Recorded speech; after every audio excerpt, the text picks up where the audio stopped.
বন্ধুসকল আশা কৰোঁ তোমালোক সকলোৱে ভালে আছা আৰু ঘৰতে থাকি নিয়মীয়াকৈ পঢ়া শুনা কৰি আছা।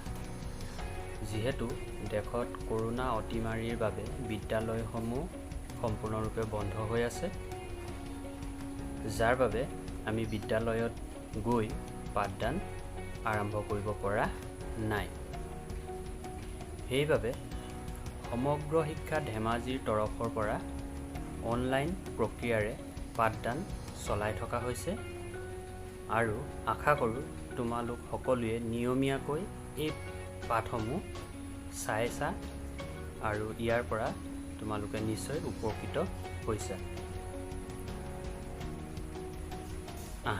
আজি আমি দ্বিতীয় শ্ৰেণীৰ গণিত পাঠ্যপুথিৰ চতুৰ্থ পাঠ 51ৰ পৰা 99লৈ সংখ্যাৰ জ্ঞান পাঠটি আমি আলোচনা কৰোঁ। তোমালোকে নিজৰ কিতাপ আৰু বহীসমূহ উলিয়াই লোৱা। 51ৰ পৰা 99লৈ সংখ্যাৰ জ্ঞান পাঠটি আমি আলোচনা কৰোঁ। তোমালোকে নিজৰ কিতাপ আৰু বহীসমূহ উলিয়াই লোৱা। ইয়াত এতিয়া তোমালোকে চোৱা কেইপাহমান ইয়াত ফুল দিয়া আছে। সেই ফুল কেইপাহক আমি কি কৰিম, 10টাকৈ ভাগ কৰি তাক ঘেৰ দিম আৰু বাকী কেইটা থাকে তাক আমি এটা এটাকৈ গণি হিচাপ কৰিম। এতিয়া চোৱা, প্ৰথমতে আমি কি কৰিছোঁ, ইয়াৰ 10টাক এটা ঘেৰ দিছোঁ। তাৰ পিছৰটোত আকৌ আমি হিচাপ কৰিম কেইটা পাইছোঁ, আকৌ 10টা পাইছোঁ। সেই 10টাত আমি আকৌ কি কৰিছোঁ, ঘেৰ দিছোঁ। তাৰপিছত বাকী কিমান থাকিলে সেইকেইটা আমি আকৌ গণি চাম। ইয়াত প্ৰথমতে আমি এটা পাইছোঁ 1, তাৰপিছত আৰু এটা 2, তাৰপিছত 3 আৰু 4, অৰ্থাৎ কেইটা বাকী পালোঁ আমি, 4টা বেছি হ'ল। এতিয়া এই সংখ্যাখিনিক আমি একক আৰু দশকৰ স্থানত বহাওঁ। যিহেতু 4টা বেছি হৈছে, সেই 4টো আমি ক'ত বহাম, এককৰ স্থানত বহাম আৰু 2টা ঘেৰ পাইছোঁ এইটো দশকৰ স্থানত বহাম।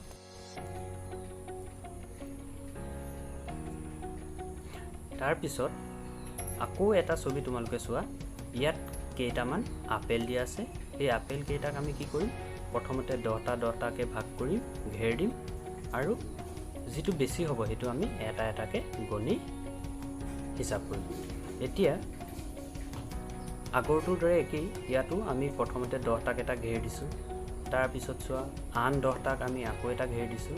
তাৰপিছত আকৌ আন 10টাক আমি আৰু এটা ঘেৰ দিছোঁ। তাৰপিছত ইয়াত কেইটা বাকী থাকিছে চোৱা, 1, 2টা, অৰ্থাৎ ইয়াত কেইটা বাকী থাকিছে, 2টা বেছি হৈছে।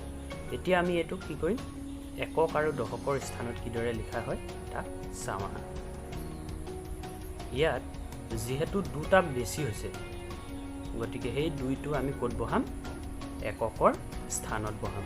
আৰু 3টা আমি 10 পালোঁ, 10 কেইটা পালোঁ, 3টা, গতিকে দশকৰ স্থানত আমি কিমান বহাম, 3 বহাম। 3, 10, 3, 10, 2, 32।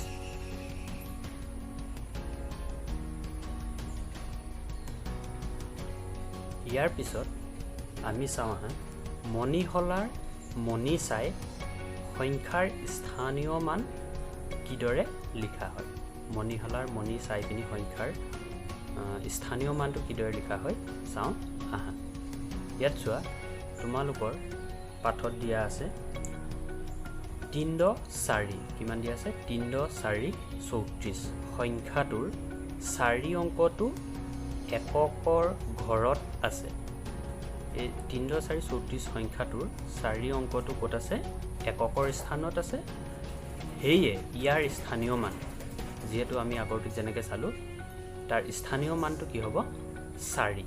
কি হ'ব, 4, 4, 1, অৰ্থাৎ এককৰ স্থানত আছে। তেনেদৰে 3 অংকটো আকৌ দশকৰ ঘৰত আছে। 3 অংকটো দশকৰ ঘৰত আছে, তাৰমানে 3টা 10 আছে। গতিকে দশকৰ অৰ্থাৎ 3ৰ স্থানীয় মান, 3ৰ স্থানীয় মানটো কিমান হ'ব, 3, 10, অৰ্থাৎ 3, 10, 30। 3 আৰু 0 দশকৰ স্থানত তাৰ স্থানীয় মানটো হ'ব 3, 10, 30। ঠিক তেনেদৰে আন এটা দিয়া আছে চোৱা 4 * 5 45 কিমান 4 * 5 45 এই সংখ্যাটোৰ 5 অংকটো এককৰ ঘৰত আছে সেইবাবে ইয়াৰ স্থানীয় মানটো কিমান হ'ব 5 1 অৰ্থাৎ 5 হ'ব এককৰ স্থানত আছে গতিকে কিমান হ'ব তাৰ স্থানীয় মানটো 5 তাৰ পিছত ঠিক তেনেদৰে 4 অংকটো ক'ত আছে দশকৰ ঘৰত আছে গতিকে 4ৰ স্থানীয় মানটো কিমান হ'ব 4 10 অৰ্থাৎ 4টা ঘেৰ দিয়াৰ নিচিনা আমি পাইছো গতিকে 4 10 তেতিয়া ইয়াৰ স্থানীয় মানটো কিমান হ'ব 4 10 40 4 আৰু 0 কিমান হ'ব 40 তাৰ পিছত এতিয়া আমি মণিহলাৰ মণিৰ সংখ্যা চাই সংখ্যাবোৰ লিখোৱা হয় মণিহলাত কিছুমান মণি দিয়া আছে এই মণিৰ সংখ্যাবিলাক চাই আমি সংখ্যাটো কিদৰে লিখা হয় তাক চাওঁ আহা ইয়াত মণি কেইটামান দিয়া আছে চোৱা এটা মণি ইয়াত ভৰোৱা হৈছে তাৰ পিছত দ্বিতীয়টো ভৰোৱা হৈছে তাৰ পিছত আকৌ তৃতীয়টো মণি ইয়াত ভৰাই দিয়া হৈছে তাৰ পিছত চোৱা 4 নম্বৰ অৰ্থাৎ চতুৰ্থটো মণি ইয়াত ভৰাই দিয়া হৈছে হলাডালত তাৰ পিছত পঞ্চমটো মণি ইয়াত ভৰাই দিয়া হৈছে তাৰ ঠিক তেনেদৰে আনটো হলাত ৰঙা মণি এটা তাৰ পিছত আনটো দুটা তাৰ পিছত 3 নম্বৰটো তাৰ পিছত আৰু এটা দিয়া হৈছে ইয়াত 4টা মণি ভৰাই দিয়া হৈছে এই হলাডালত হালধীয়া ৰঙৰ কেইটা পালো 5টা আৰু ৰঙা ৰঙৰ কেইটা মণি পাইছো 4টা এতিয়া এই 4টা ৰঙা মণিটোক আমি কি বুলি লিখিব লাগিব 4 1 এককৰ স্থান অৰ্থাৎ 4 1 আৰু 5টা যেটো মণি পাইছো হালধীয়া ৰঙৰ হেতু কি হ'ব 4 10 এতিয়া ইয়াক আমি কিদৰে সংখ্যাটো লিখা হয় তাক আমি চামাহা যিদৰে 5 10 গতিকে 5 4 1 তো 4 ক'ত বহিব এককৰ স্থানত বহিব 4 আৰু 5 10 মানে 5 10 4 কিমান 54 কিমান 5 10 4 54